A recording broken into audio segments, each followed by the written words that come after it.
Hello, hello, hello. Welcome back to day 23 out of 30, posting a YouTube video every day for 30 days. And today I'm going to talk about taking anger, packaging it up, and making it even bigger to use it to fuel your purpose. And it's probably not what you think it is. So the first thing you want to do is, these days you might be finding that you're angry at yourself when you're progressing, or maybe someone else makes you angry. I'm not talking about road rage. I'm talking about more of a anger that feels personal. Okay. So it could be from someone close, or it can be from you. Maybe you're frustrated with yourself or frustrated with a loved one. So what you want to do is definitely, if this is happening in the heat of the moment, you do not want to act on it in a way that is going to harm anybody. So you don't want to harm the other person and you don't want to harm yourself. And that's obviously in both cases if you're with someone and if you're alone. So that can include berating yourself and talking down on yourself. And it can also include preventing yourself from escalating the situation with someone else.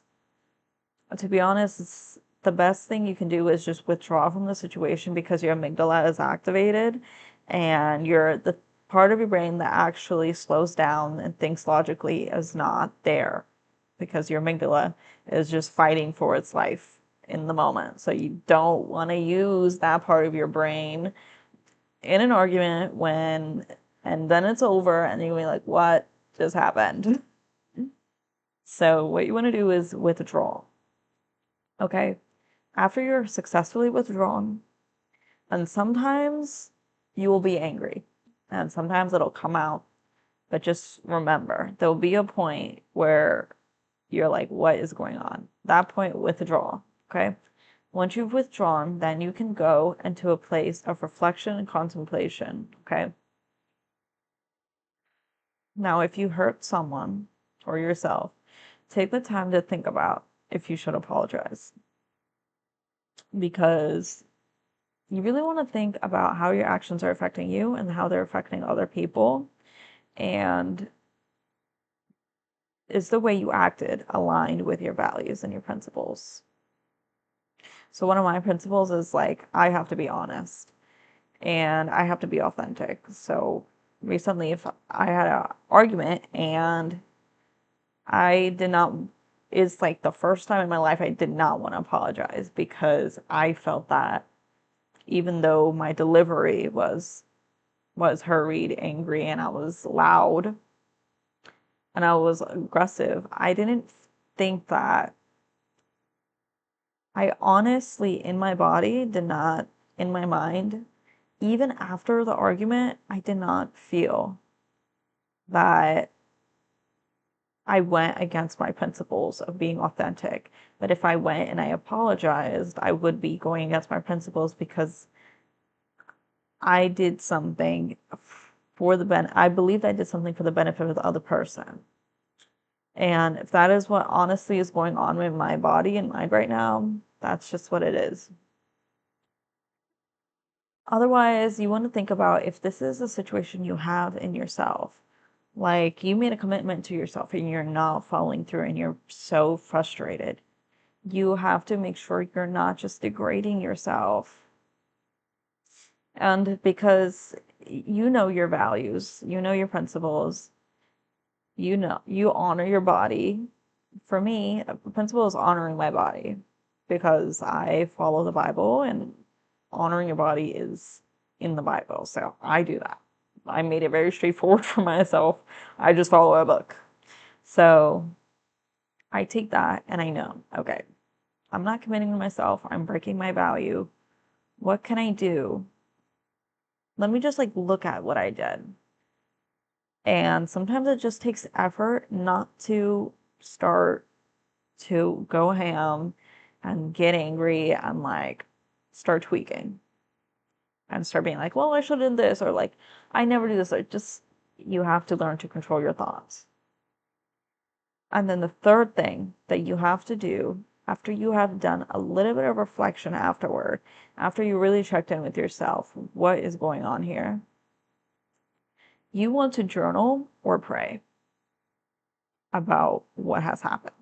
And this is the most important part because if you don't, then you can have resentment just building over time. And every day you might just have a little thought in your head that's like, oh, remember when this happened? Well, that made me really angry. And then all of a sudden you're upset, you're angry, you're coping, you're scrolling, you're eating some junk food, and you don't realize it's because you accidentally brought up the past in your head. You brought up something that's already done and that you never fully resolved in yourself. So prayer and journaling is a way to resolve the problem without aggravating yourself or attacking yourself or someone else. So the way I like to journal, as if I'm in conflict with myself or someone else, I write down what's happened, and you have to be completely honest. So this is why I love like journaling or praying, because you can be completely honest. No one is hearing you, no one is judging you, and you don't even feel like it's possible. So I like writing down. I start with what I'm feeling. So I write, Dear God, I just feel whatever I'm feeling. I feel really angry. I feel like I hate this part of myself. I hate that I can't do this. Or I hate that this person doesn't listen to me. Completely honest, okay? Be controversial. Be taboo in your prayer. You have to be completely and radically honest, or you're not gonna get through the anger. Because under the anger is just sadness and hurt. That's the truth. And if you do not get to that, if you don't allow yourself to get to that, it's going to build up, and just like distract you. It's going to distract you. It's going to take your energy and throw it, and like it's going to be thrown into the abyss. You're going to be end up doing things you don't even want to do because you're just angry. And you're going to be like, why am I doing this thing? Like, why am I doing things without thinking? Because you're just constantly thinking about what you're angry about all the time in the back of your mind and in the front of your mind, like nothing is working. So I like to write down my feelings. I write down what happened. I like to write about the whole entire situation, not extremely detailed, but just write. And what you'll find is that you are actively reflecting and you're getting a better view on the situation. And at the very end of my journal and prayer, I write, God, please help me. Please help me resolve this in myself. Please guide me to do better next time. Please guide me to see the situation clearly. Please, God, guide me to the truth of the situation. And God, if I need to apologize, please guide me to that. Please teach me and show me how. Teach me where to look. Teach me where to look, who to learn from. You know, you have to ask for help, and you have to admit that you don't know everything and that you are seeking knowledge and guidance. And when you do that, when you write it out or when you pray, you are acknowledging that you don't know everything and you're lifting a burden off of your shoulders. Because a lot of times in anger, you just come to conclusion after conclusion after to conclusion after conclusion, and you're just in this box of anger and you're ping ponging around in that box. This prevents that. This releases you from that box. Like, you know, this is what happened. This is how I feel. Like, I need help. I need guidance. And subconsciously, you're putting in your mind that, okay, I understand. I acted this way, or something happened, I acted this way. I'm reflecting a little deeper. And you know what? I might not even know everything about the situation. And I need guidance to be better at this, be better at communicating, or being better at transmuting anger. And so what happens is those seeds are planted in your subconscious, and you will literally see God answer your prayer. Like, it's not a joke. You, in whatever way you consume media, or maybe you read books, or you like watching films, or you like listening to music, you will find the answer to your exact situation because you gave so much attention to it. And subconsciously, you're looking for answers. Consciously, you're a little bit looking for answers. You have a load off, so you have room to be optimistic and be open minded. And you will, I mean, this has happened to me so many times. It's just so easy when you decide that you don't have to do everything yourself and you just ask God for help. You just say like, I don't know what's happening, but you do just a little bit of intention into it. I've had my prayers answered through videos of other people on like topics that are not even related to what I was feeling or reflecting on. And it just changes my perspective or gives me a new point of view. Or I mature in some kind of way and I drop it. Or I see that, like, what can I do with this anger or this situation? Because recently I had an argument and now because I have intention to do something with that and not just stay angry, it has turned into this video where I can help someone else be guided through their anger or see anger in a different way or pause and reflect instead of acting out of their anger. So there's so many outcomes to anger that are positive. It is just in the moment that you are angry when the most harm can happen, where you can harm yourself or other people. So in order to prevent that, you just want to gain some awareness of yourself.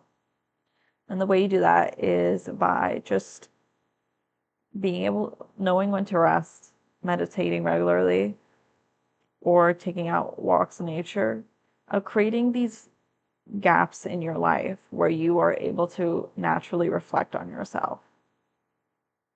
So that when those times come, even if it's extremely rare, you know how to handle yourself. And you know that walking away is not turning away from yourself, but it's actually something that's going to benefit you. So it took me a while to learn this. It did take me a while to learn this, but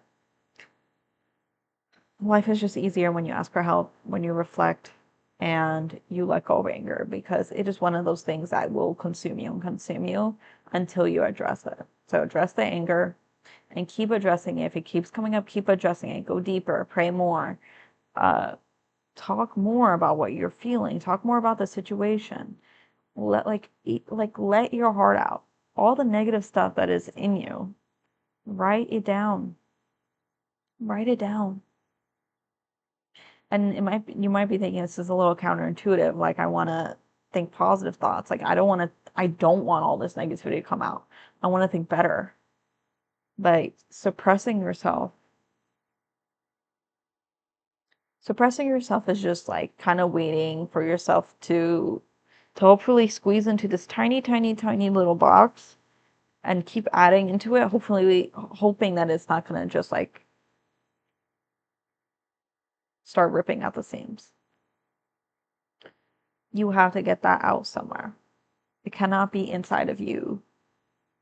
Get out on a piece of paper and burn it, or rip it up into a billion pieces.